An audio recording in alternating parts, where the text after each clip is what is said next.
Skin की class चल रही है, तो चलिए फटाफट कर लेते हैं स्किन केयर के संबंधित काम की बातें। दो शब्द आपने बहुत सुने होंगे, एक स्किन की क्लींजिंग और दूसरा डीप क्लींजिंग। क्या अंतर होता है क्लींजिंग और डीप क्लींजिंग में? क्लींजिंग करने से पहले हम जान लेते हैं कि हमको स्किन पर से हटाना क्या है, वो गंदगी क्या है जिसे हमें क्लींस करना है। त्वचा गंदी कैसे होती है, ख़राब कैसे होती है और इसके क्या क्या नुकसान होते हैं। तो ये तो हम सब में से सबको पता है कि धूल, जो डस्ट है बाहर निकलते हैं, पोल्यूशन, वो सब हमारी स्किन पे जम जाता है, उसे हम क्लींजिंग मिल्क से साफ़ करते हैं। और सामने डेमो में यही हो रहा है। हमने सिंपल एक क्लींजिंग मिल्क लिया है और हमने उसको स्किन पर अप्लाई कर दिया है और हम लगभग 3 मिनट उसकी मसाज करेंगे और फिर हम कॉटन से पोंछ देंगे। जो भी डर्ट होगी, डस्ट होगी, वो इस क्लींजिंग मिल्क के साथ निकल जाएगी। और ये क्लींजिंग मिल्क स्किन पर लगाते ही उसमें जो पोर होता है वो अंदर पोर तक पहुंचा, डीप पोर तक गया और पूरी अंदर तक की गंदगी निकाल दी उसने और त्वचा चमकने लगी।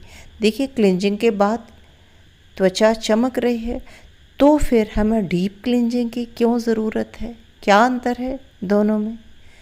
इस तरह से जो क्लींजिंग हुई वो हम कभी भी कर सकते हैं, लेकिन अब ये हो रही है डीप क्लींजिंग।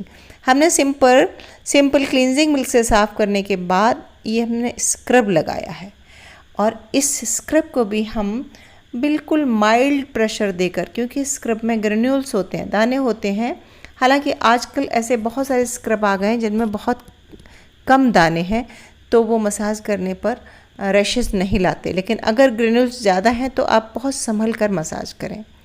तो ये क्यों कर रहे हैं हम और ये डीप क्लींजिंग का मतलब क्या है, तो मैं फिर से आपको एक बार थ्योरी बताती हूँ कि हमारी जो त्वचा है वो पेड़ों की तरह, जैसे पेड़ छाल बदलते हैं, हमारी त्वचा भी अक्सर नित्य ही बदलती रहती है और हर 3 हफ्ते में हमारी नई त्वचा होती है और पुरानी त्वचा के डेड सेल निकल जाते हैं झड़ के और फिर नई त्वचा आ जाती है। जैसे कि पेड़ अपनी छाल बदलता है, हम भी अपनी त्वचा ठीक पेड़ की तरह ही बदलते हैं और यह सब इतने नेचुरली होता है और इतने धीरे धीरे होता है कि हमें पता भी नहीं चलता।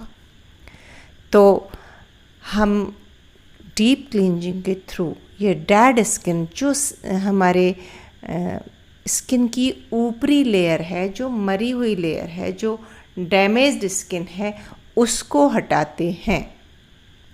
और यदि हम स्क्रब से न हटाएं तो भी वो 3 हफ्ते में नेचुरली हटेगी, लेकिन जब हम स्क्रबिंग करते हैं तो उसके हटने का समय कम हो जाता है। यदि हम इस डेड लेयर को न हटाएं तो क्या होगा? तो हम फेस पर कुछ भी चीज़ अप्लाई करेंगे या हम कोई फेशियल कर रहे हैं और कुछ पेनिट्रेट कराना चाह रहे हैं तो वो अंदर पेनिट्रेट नहीं होगा। देखिए, ये हमारी डीप क्लींजिंग का ही पार्ट है जिसमें हम वाइट हेड और ब्लैक हेड को निकाल रहे हैं। इससे भी अंदर तक पोर क्लीन हो जाएगा। इस विषय पर वाइट हेड क्या होते हैं, ब्लैक हेड क्या होते हैं, इस विषय पर मैं कभी अगले वीडियो में, किसी दूसरे वीडियो में बात करूँगी। अभी मैं डीप क्लींजिंग की ही बात करती हूँ। तो जो डेड सेल अगर नहीं निकाले तो एक डेड सेल की लेयर ऊपर रहेगी और वो नई त्वचा को ढके रहेगी और ऊपर की खुरदुरी बेजान त्वचा आपको दिखेगी, चमकदार त्वचा नहीं रहेगी। और उस स्किन पर हम कुछ भी अगर हम पेनिट्रेट कराना चाहेंगे, हम कोई प्रोटीन लगाएंगे, कुछ भी लगाएंगे, हम चाहेंगे कि इसमें विटामिन्स जाए, या हमने विटामिन ई का कैप्सूल ही लिया और हमने वो ऑयल लेकर स्किन पर मला, तो वो ऊपर की लेयर में रह जाएगा। जितना डीप पेनिट्रेशन होना चाहिए वो नहीं होगा। तो बहुत छोटी सी बात है, बहुत आसान है कि जब हम क्लींजिंग मिल्क लगाते हैं तो हम उससे डस्ट एंड डर्ट निकालते हैं, लेकिन जब हम स्क्रबिंग लगाते हैं तब हम उससे डेड स्किन निकालते हैं, जिसे हम एक्सफोलिएट भी कहते हैं। उम्मीद है समझ आ गया होगा क्लींजिंग और डीप क्लींजिंग में क्या अंतर होता है। मिलते हैं अगले वीडियो में। नमस्कार।